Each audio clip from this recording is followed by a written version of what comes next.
मी अविनाश मार्शेटवार, सामाजिक कार्यकर्ता। आज मी या वाशिमपासून जवळच असलेल्या कोंडाळा झांबरे या गावी आलेला आहे। मित्रांनो, तुम्हाला कल्पना आहे की कोंडाळा झांबरेचं काम फार आधी सुरू झालं होतं, पण असंख्य अडचणी, चॅलेंजेस, खूप काही त्रासदायक अनेक गोष्टी, अनेक अडथळे आले। मी ते सांगू शकत नाही, काही मर्यादा असतात व्हिडिओच्या, पण मी त्या सगळ्या अडचणी जवळून बघितल्या। I am the witness for that.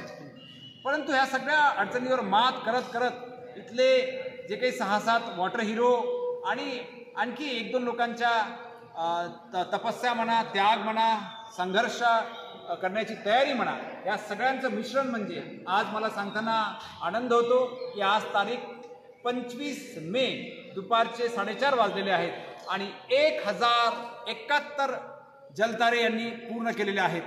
मित्रांनो, हे सगळं करत असताना मला एकच इथे पाहायला मिळालं की एखादा व्यक्तिमत्व डिटर्मिनेशन, डेडिकेशन आणि मायक्रो प्लॅनिंगमध्ये जर माहीर असलं आणि स्वतःवर आणि ईश्वरावर, तसंच मनगट आणि मस्तिष्क याच्यावर एखाद्या व्यक्तीचा विश्वास असला आणि त्या व्यक्तीच्या नेतृत्वाला जर गावकऱ्यांनी स्वीकार केलं तर काय चमत्कार होऊ शकते।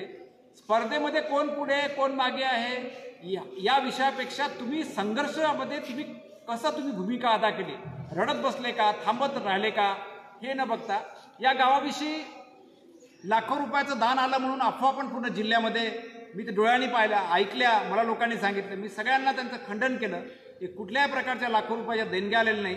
मी जर तुम्हाला आकडा सांगितला इथे दान जे काही लोकांनी दिलं, मी त्याला दान पण म्हणत नाही, कर्तव्य अभियान म्हणतो, तर तो आकडा ऐकला तुम्ही हसाल अक्षरशः। इतका कमी आकडा आहे तो। 1 लाख रुपये पण आकडा नाही आहे, 1 लाख पण नाही आहे, 90,000 पण नाही आहे, आता याच्यावर तुम्ही अंदाज लावा, 70,000 पण नाही आहे।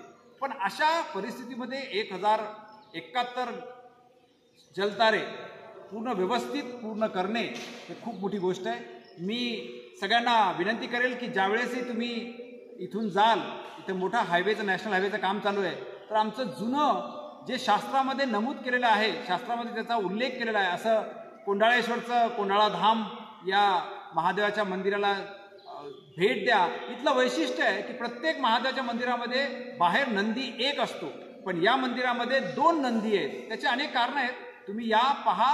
इथल्या आध्यात्मिक व्हायब्रेशनला इथल्या गावातल्या लोकांनी या मंदिराला किती डेव्हलप केलं। मोठा हॉल आहे, कमान आणि बगीचा, शांत मस्त छान बसण्यासाठी टेकडी आहे। तुम्ही या गावाला भेट द्या, या गावाला समजून घ्या। Thank you all of you. धन्यवाद।